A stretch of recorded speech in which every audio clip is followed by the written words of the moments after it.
Everybody, it is LSID932 on YouTube. Thank you so much for joining me. We are here for Love is Blind Denver, and we are here for episodes 3 to 4. Please make sure you have liked, shared, and subscribed to the channel. And if you are not a member, you are missing out on the member lives that get, real adult conversation. We discuss things that, maybe you were looking for someone to talk to about. So we start with Patrick sitting on the couch and waiting. Remember, he was like, hello, hello, hello. And Anna is not there. Okay? Anna is not there. The other pod is empty. He comes outside the pod door and like, yo, I can't hear anyone in the other pod. In the men's lounge, he comes in and he tells, hey, she never showed up. She never showed up. He's like, she has one other connection, but he doesn't think it's stronger than what he had with her. But she could be his person and this hurts. Now, Blake is one of her top connections, and his top connections are Anna and Megan.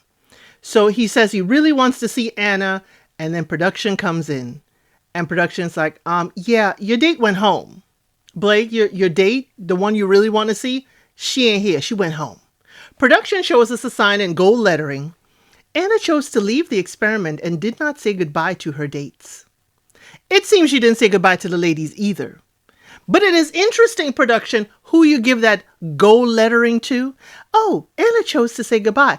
And who you actually film their goodbye and you post it. It is very interesting.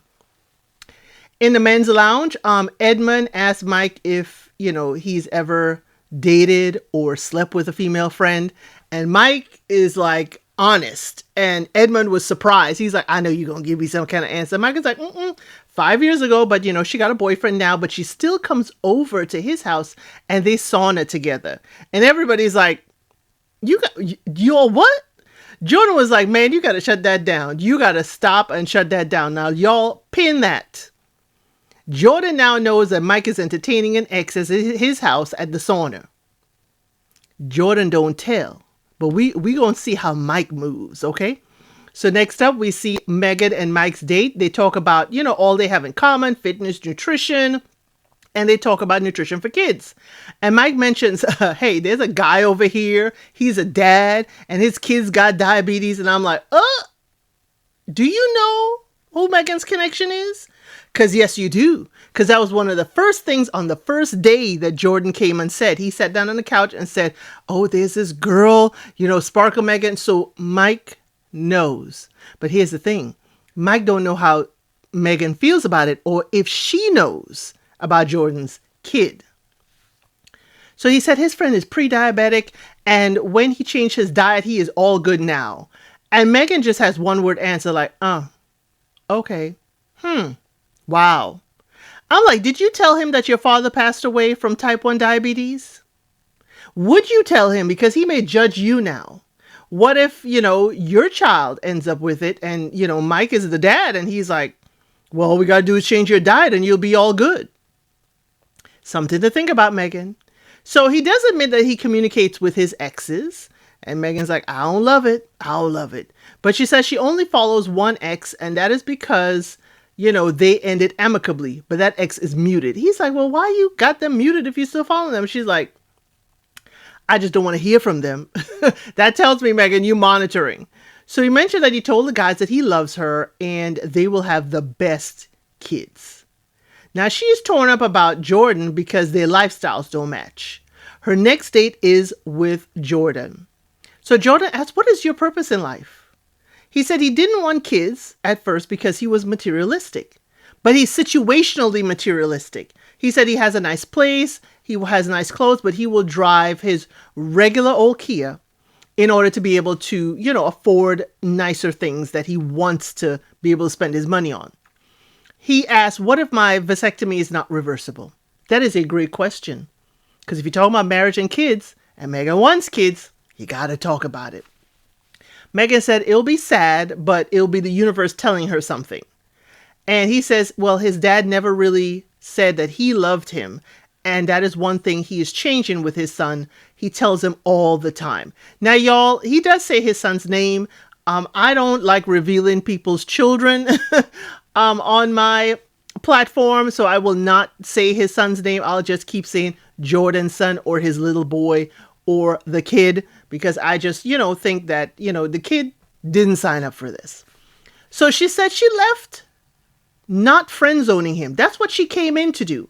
But now it's like, she's really liking Jordan. But she says Blake is still her number one. So I'm like, why are we keeping Jordan then? But then I remember it is Love is Blind. They end up dating 3 people all the way to the end. So her roster is Jordan, Blake, and Mike. But Blake is her number one. So she goes into the pod and she says, hello? Hello, hello? Now, if it was a dude, I would be like, is there a glitch in the Matrix? Because all of a sudden, here's a woman now, hello? And nobody answering.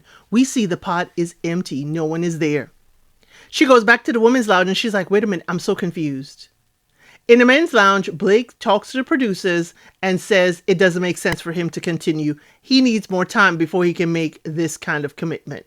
And I'm like, Blake, you knew the show. And y'all, Blake is doing interviews right now. Blake and Jordan. And y'all know how I feel about doing interviews before the season is over. Wildness. Y'all are trying to get ahead of stuff, get ahead of the story, and create your own narrative. It is wildness. We shall see. The sign is given that Blake chose to leave the experiment and did not say goodbye to Megan. Cowardly move. I'm sorry. Y'all need to say goodbye to y'all connections. I'm sorry. That is just adult and just polite. So we have the reveal of Madison and Joe. Now they briskly walk to each other. I said, Madison, to be funny, are you seeing him? Because it is bright light, but So he's talking more than anything. He's like, oh my God. But he's talking to her like she's a bro. He's talking to her like she's a bro. He does tell her she's gorgeous. They do kiss, but I don't know. I don't know how he feeling. He left, he said he left like he was kissing a stranger. And I said, he don't like that girl. He said the voice sounded different than he pictured. He don't like that girl. He kept saying, you're not what I expected. He don't like that girl. They talked that they were attracted to each other. I'm like, okay. He says he doesn't, have a type, but she asked if she was his type. We don't get an answer. He forgot the ring, y'all. They walk back out. He does propose and she gets her ring. And I say that because Anton Stilling gave Allie her ring. He is overwhelmed, but he feels good with her. Okay, who believed that? Now, Joe does look back and shows her his tush to her. And I'm like, dude, yes, she asked you to show your little tush, but yeah, at least you stopped and looked back and you weren't all up in the drink like Anton. Anton, you ain't gonna live that down on my channel. Now we see Brendan and Annie's date. She talks about her connections and she could see herself with him. And he's confirming, but she needs reassurance. She asks if he's affectionate. He's like, he's more than physical. He does leave notes and other little gestures. She says, she does not want to have to ask for it. He should just know how to show her affection. And she admits to being obsessed with her person. Run, Brendan. When someone tells you who you haven't seen, you don't know, that you should just know how they expect attention. That ain't it. You've got to guide a person. You've got to tell them how to treat you and show them. Ooh. But he says he's also obsessive and she's a tad more obsessive than him. And I said, ooh, two obsessed people. So she feels like she is his number one. And he's like, really? She says she wants her ring and she's tired of waiting. If that's not a neon sign to say, propose to me, I don't know what is. But then we see Annie's next date is with Nick. They talk role play. He talks about being a corn dog and he promises to be her man, to protect her, and saying all the things. I'm like, does she want Nick? Will she want Nick? Because Nick is telling her all that she's asking for. Remember, she said, you should just know. Well, Nick is just knowing. But Nick ain't your number one. Brendan, you are chasing. Nick is chasing after you, giving you everything he should just know. But she does say that she loves that he validates her. Now, Nick's next date is with Kate. She's losing her voice, but she said her energy is there. He really likes her and calls her baby. He said he has faith in their connection And if she went home to rest because her voice is gone, he understands, okay? He is fine with that. That is not going to ruin their connection. He says, take your time. Don't feel like you need to mirror my behavior just because, I tell you I love you. I said, dude, yeah, it's not pressuring, but it's kind of odd. Yes, she should not feel compelled to tell you that she loves you because you said it. And anyway, her voice is going. You can't even hear it barely. But I mean, daggone it. But he said he'll fight for her, and they say they're girlfriend, boyfriend. I said, yeah, Nick, you playing Annie and Kate.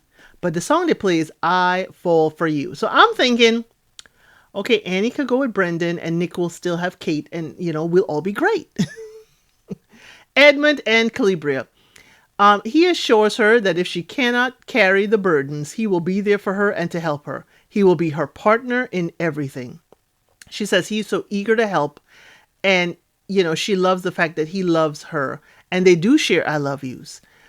Edmund proposes, and Calibria says, yes, she will. Now, y'all, when Edmund proposes and she says yes, y'all will see the short in my in my social media. It's on TikTok, I believe it's on Instagram, and it's on YouTube. He yells out, "Wow, wow, wow." He jumps over the couch. Now, when I tell you yes, if you are not running around in circles like Edmund, you could keep you could keep your proposal. You can keep your proposal. He is just so excited, and I'm happy for them, but skeptical. Calibria, he's a lot. I'm sorry. In the men's lounge, they talk about Blake leaving. They don't know why he left either. Patrick says he's here to find love, but not cause any drama. He's staying out of it. He going to try and focus on who he has. And he's thinking about Casey. Casey is his number 2. And I said, dag, why did you say that? And rightly so, they have to rank people daily. They have to rank their dates and who they want to see. And, that's why today she's his number 2. I don't think she's permanently his number 2. But I said, ouch. He said he wants chemistry, loyalty, and love. And her family makes him feel ridiculously happy. And he tells Mike that it's Casey. The producers ask him what he and Casey agree on. Like, he's like, we're so compatible. They're like, okay, compatible where? He couldn't answer. He's like, oh man, it's a long day. It's been a long day. You don't know, Patrick. You don't know. We do see Patrick and Casey on their date. They laugh, they joke, they talk. And she's like Patrick never had an espresso martini. I never had an espresso martini. So I'm cool. But y'all, Love is Blind, Chelsea catches a stray. This does not age well. Casey says she will never lie to him. She will never tell him that she looks like Megan Fox. I said, Chelsea, you ain't gonna live that down. She does share her glow up story in high school, that she glowed up and she became very pretty, but she wasn't the hottest girl in high school. Now, he does share again that he's handsome for an Asian guy. And I was like, why do we keep saying that? Why do we keep saying that? Why is Patrick still always saying what his preference usually tells him? She says she will think of him as just handsome Patrick. And that really touched him. He shares that he likes her. And, she says she needs a lot of assurance, but she is, not going to be pushing him. She is scared that he has other connections. And he is worried that she's not 100% certain that she wants him and wants him really bad. She shares that she almost took her phone and left 2 days ago. I wonder if it's the same day that Anna left. But she has been through a lot of heartbreak, and maybe this is where she can change for the better. The song they play for them is Yeah, We Go Together. In the men's lounge, Jordan is talking that his lady will definitely be the breadwinner because he does not have the financial capacity to support another person. Jordan, why are we here? Why are we here to get married if you don't have the financial capacity to support another person? I ain't saying you got to support her 100%. I ain't saying that. But what do you mean financial capacity? So you're going to have a wife and then she wants other children. So even if y'all are supporting each other, you're going to probably end up with 2 more people in the fold. So why are you here? You don't have the financial capacity. Are you going towards the financial capacity? Or are you saying you can't 100% cover another person? Now, however your household, divvy it up 50-50, 80-20, 60-40, however y'all do it, that's your household. But you to say something like that is wild. That means you don't have the financial capacity to be dating. Why are you here? Jordan went into the pod and no one answers. He's like, wait a minute, am I getting ghosted? I was like, no. So she does walk in late and she mentions that no one knows why Blake and Anna left. They start talking about it. He describes, though, his perfect day, what his perfect day looks like, what he'll be doing. She tears up and he wants to be like the men around him who've never complained or never argues about a wife. He said that's the marriage you want. Jordan, that's perfection and it don't occur. Those men who are married that don't complain about their wife or argue with their wife, they don't do it in front of you. I'm not saying there aren't people who just don't argue. There are people that just don't argue, but that's far and few in between. They just don't talk about it with you. If you are married, maybe they would talk about the challenges of marriage because you are in the same position. But since you ain't nowhere near there, how they going to talk about it with you? They're not going to get any good advice. At least in their thought. You could still give good advice, but that's probably their thought. So he asks if his age is a problem because he is a little bit younger than her. And she says she is looking for maturity. The song they play is Can't Stop Love. In the men's lounge, Jordan goes in and shares with the men around that his date is great and she is his number one. You know, this is why I don't like people telling who they are dating. We need to keep that under wraps. But, you know, Mike knows who it is. And Mike goes to Patrick. Psst, psst, Patrick. And he throws up a triangle sign. That's to let Patrick know, hey, I am the other corner of Jordan's triangle. I'm dating the same girl that Jordan's dated. And Patrick is like, oh, what?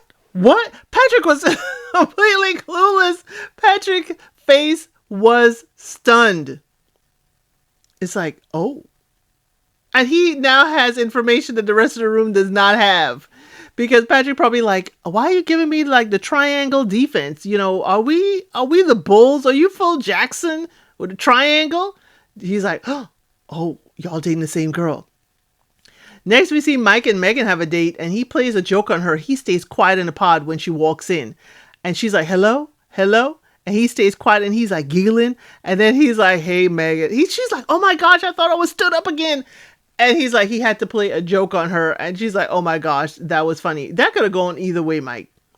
So he asks, you know, what is his position in her lineup? She's like, you're up there. He's like, wait a minute, you only got 2 men. Am I up there? Up there means number 1. But she wanted to see if he knew who her connection was. He's like, Mike, do you know who else I'm dating? Maybe. But he said, well, why don't you tell me? I want to know if you'll be honest with me. And I thought that was a little bit of a sleazy move, Mike. I didn't like that at all. I thought it was a little bit sleazy. You know, oh, I want to know if you'll be honest. So Megan said, Jordan. And he said, yes, I know because I'm smart. Real smug. Megan is like, you know, you're a lot like my exes. And it's nerve-wracking. And I'm like, Mike will fight dirty, Megan. This is what this little instance is telling you, just how shady he can be. But, you know, when she tells him that, he's like, hey, he talks about, we could be a power couple. I am not your exes. We'll be different. And he sells the whole thing to her, what their life will be like. But he wanted to tell her and not pour, you know, his heart out and look like an idiot. She says she needs time. Mike is like, hey, you're good. I'm not putting any pressure on you, but I just don't want to look like a fool out here. The song they play for them is Who Are You Underneath the Skin? Exactly, Megan. You about to find out who Mike is. Then we have the reveal. Edmund and Calibria. Y'all know this is the main event. Ding, ding, ding, ding, ding, ding. This is what we've been waiting on. We've been waiting on this reveal. Now, he ain't wearing no suit, but he wearing a colorful shirt and some bright red pants.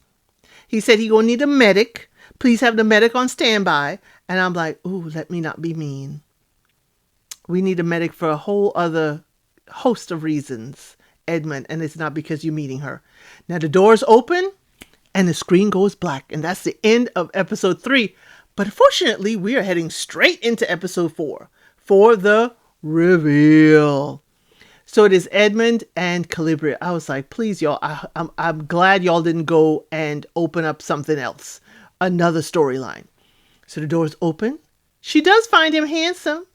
And he keeps saying, wow, wow. She does initiate the kiss, calls him handsome. She's grabbing on his head, pulling him in. And I'm like, I may need the medic. I may be, thinking about what is going on.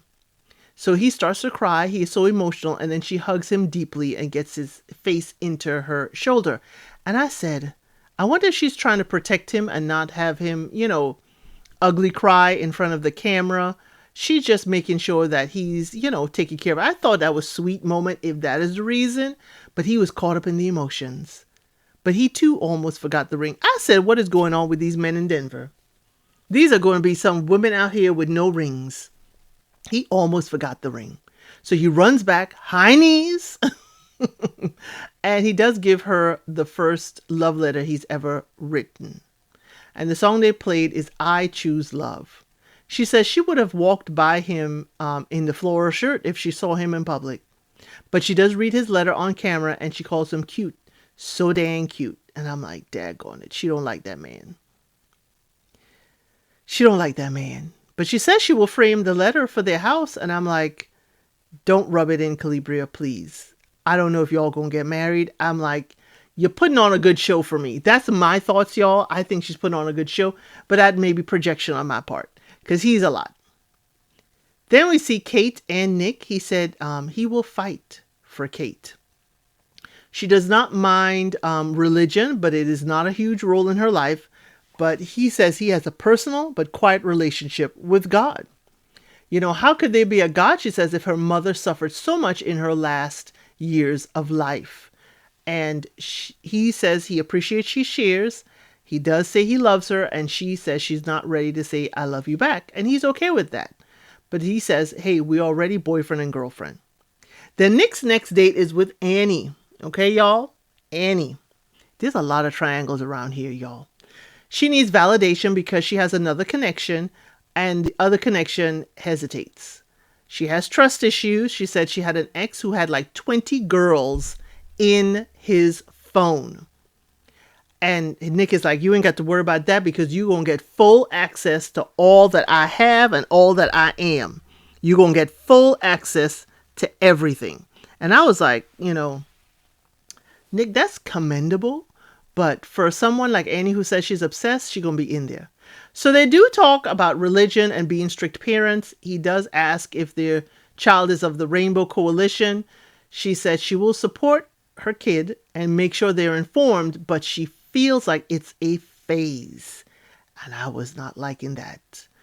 Whoo, I was not liking that at all. I was like, please don't roast them on the internet. But, both of them sound like they won't be happy about it. So then he talks about, how when they're too young to express it, that maybe they're just shadowing what their friends are doing and they just don't know themselves. He sounded a little bit better, but it still sounded like my kid ain't gonna be, and I'm gonna try and change them. So he talks about being depressed in high school, and his mother did think that he was part of the Rainbow Coalition. She just couldn't talk to him about it. But he had to say, Mom, no, that ain't it. I'm just depressed. I'm having issues with my girlfriend in school. And, he said he intentionally brought girls around that he was seeing so his parents knew. And he said that his mom was relieved. And I said, wow, this ain't going to translate well. So they did laugh about the whole story. And he did talk about him and his mother laughing about it later. But he can see himself proposing to Annie. You love Kate, but you can see yourself proposing to Annie. Nick, you playing. You playing. Next, we see Annie with her date with Brendan. He asks her about, their life outside the pods. They talk about how it will be. They talk about their regular life, the color of the door on their house, all of that stuff. But she says she doesn't want to stay home. She's not going to have a boring life.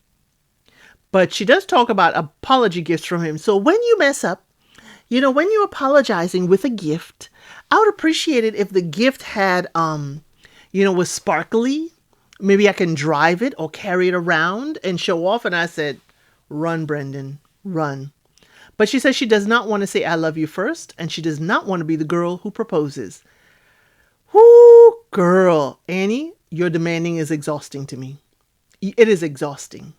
The song they play for them is You Probably Love Someone Like I Do. You probably love. Okay.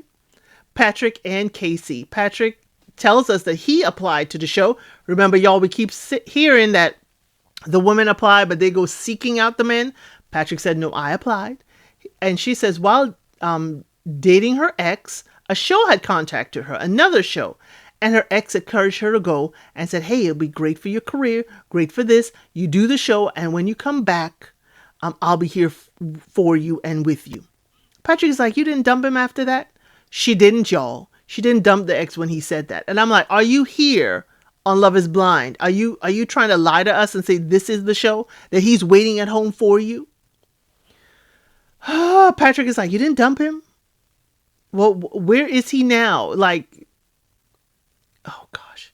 So he says, Patrick says, she needs to have a hard boundary with that ex. If she ain't blocked him yet, she needs to. He ain't telling her what to do, but this is what will be best for her. She says, she figured it out. If she gets engaged, she will not tell him. And I'm like, huh?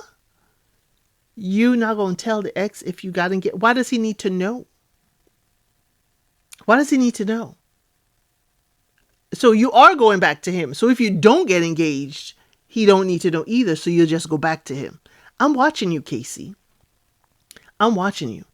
So Patrick said he ended everything with everyone before the show. He has no backup plan because he is in it and all in. But he is a little concerned about Casey's commitment. So then when Casey realized she's kind of losing him, she starts talking physical intimacy. Letting him know all that's waxed and all that's, got landing strips. And she's laying it on thick, y'all. Giving him all kinds of words. And Patrick is like, oh, I'm hurting over here. It is hot. She tells him all that she has ever done for her dude and wants to give it to someone who deserves it. You're advertising yourself, Casey. You want him all, messed up in the head and all falling in real love with you. And you're trying to verbally tell him all you want to do. You go to a sexual place to let him know all that you would do to him and for him in order to control him. That's just my thoughts, y'all. We see Mike and Megan. So Mike says, Megan asks, do you have tattoos? And Mike is like, no. You do not put bumper stickers on this quality car. I said, daggone it. It's a slick way of him finding out if Jordan is her type. It is a slick way of finding out because he knows Jordan has tattoos. So he gets, he says he usually gets what he wants. He does talk more about physical stuff. And she thinks back to when she was broke and says that was the happiest time of her life. She thought money would make her happy, but it has not. Her ex was close to being a billionaire, almost a billionaire. And she had a horrible life with them. He was constantly working and they did not spend quality time together. But she's ready for a family and she can see that with Mike. Of course he can see it because he's your usual type. In the men's lounge, Jordan keeps talking about Megan and Mike is like, yeah, he's the best choice for her. Meaning Mike. Mike is like, I'm the best choice for her. But he doesn't say it out loud. Okay. Jordan and Megan, she says she got tattoos and then got them removed because she was a teen and her mom took her to get them removed. He said he has some and, she wouldn't give him the time of day if they met on the street. Now, she connects with him with the diabetes topic because his son has diabetes and her dad, passed away from, other complications relating to that. And she said this may be her dad bringing Jordan and his son into her life because she already knows how to take care of Jordan's son and what he needs. Now, Jordan is like, I have zero expectations on you, taking care of my son. It'll be lovely, but that's not the expectation. He says he would love for his son to be with them during this process so they could kind of know what it is like living with him. But the mother of his son has to be involved. Now, she does go on to a topic of talking about she appreciates that he had a vasectomy because she won't need to be on birth control because birth control alters the body's physiology. Now, that was an interesting way of putting it. And I know I said the vasectomy he did so he could be wild out here and fancy free and not, have another pregnancy out there. But now I'm like, now she's seeing a benefit to it. I was like, okay, you his fiance, you like it, I love it. But she said if she can't have kids, then his son will be her purpose. And he said, we will be each other's purpose. I like how Jordan is kind of, even though Megan is jumping in there for the full effect, she is jumping in wanting to be, a bonus mom to his son. He's like, wait a minute, my son is not going to be your purpose. He ain't here. I'm here in the pods with you. We will be each other's purpose. I do like that about Jordan. Now, Nick and Kate, he tells her how he feels the same about her and another person. He's being pulled in two directions. Now, the hesitation is not because he doesn't love her, but he's putting all his cards on the table and he feels like she's holding back. He feels like he's pouring it all out to her and she's being defensive. She is making him confess all his feelings and she's not giving anything. But she says, hey, she loves things about him and she makes a list. But she is not willing to explore her relationship with God. She was never been religious. And he's like, whoa. You didn't say you were never religious. You said you didn't believe right now since your mom, suffered that there was a God. And Nick is like, but you told me you were brought up in a religious household. What do you mean you never were religious? He said he can't go through this with someone who does not have a relationship at all with God. Now, he does leave the pod, and he feels like he was duped by her. Now, I agree with Nick. What we saw in this edited show was that she was like, yeah, I was raised religious, but I have doubts that there is a God. That does not say you've never been religious.